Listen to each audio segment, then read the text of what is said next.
एक ऐसा साधारण सा शिकारी जिसे अर्जुन का कोई भी दिव्य अस्त्र छू तक नहीं पाया। ये कहानी है महाभारत के वनवास काल की। वनवास के दिनों में पांडव घने जंगलों में निवास कर रहे थे। एक दिन अर्जुन गहन तपस्या के लिए हिमालय की ओर निकले। उनका उद्देश्य था देवताओं से दिव्य अस्त्र प्राप्त करना।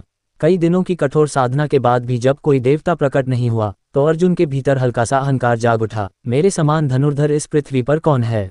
उसी समय जंगल में एक भयानक राक्षस मूकासुर प्रकट हुआ जो जंगली सुअर का रूप धारण किए था। अर्जुन ने तुरंत अपना गांडीव उठाया और बाण छोड़ दिया। उसी क्षण झाड़ियों के पीछे से एक साधारण सा शिकारी भी प्रकट हुआ और उसने भी अपना तीर चला दिया। दोनों बाण एक साथ मूकासुर को लगे और वह वहीं ढेर हो गया। अब विवाद खड़ा हो गया। अर्जुन गरजे, ये राक्षस मैंने मारा है। शिकारी शांत स्वर में बोला, नहीं वीर, इसे मैंने मारा है। अर्जुन को यह असहनीय लगा, एक वनवासी और वह भी उनसे विजय का दावा करे। क्रोध में आकर अर्जुन ने एक के बाद एक दिव्य अस्त्र चलाए, लेकिन आश्चर्य, हर अस्त्र उस शिकारी के पास पहुंचकर निष्फल हो गया।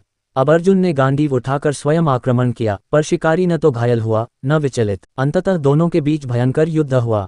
अर्जुन थक गए, घायल हो गए और पहली बार उन्हें अपनी शक्ति पर संदेह हुआ। तभी अर्जुन ने मिट्टी से एक शिवलिंग बनाकर भगवान शिव की पूजा शुरू की। जैसे ही उन्होंने फूल चढ़ाया, वही फूल उस शिकारी के मस्तक पर प्रकट हो गया। अर्जुन कांप उठे। वह समझ गए यह कोई साधारण मनुष्य नहीं।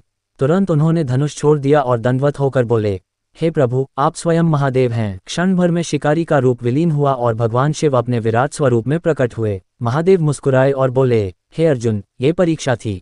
शक्ति तभी सार्थक है जब उसके साथ विनम्रता हो। प्रसन्न होकर शिव ने अर्जुन को पाशुपतास्त्र प्रदान किया, एक ऐसा अस्त्र जो केवल धर्म की रक्षा के लिए ही प्रयोग किया जा सकता था। कहा जाता है कि जहां ये दिव्य लीला हुई वह स्थान आज भी किरातेश्वर महादेव के नाम से जाना जाता है। और यही कारण है कि अर्जुन केवल महान योद्धा नहीं बल्कि संयम और भक्ति का प्रतीक भी बने। अब अगर आपने कमेंट में हर हर महादेव नहीं लिखा तो समझिए आपने इस कथा का सार ही नहीं समझा।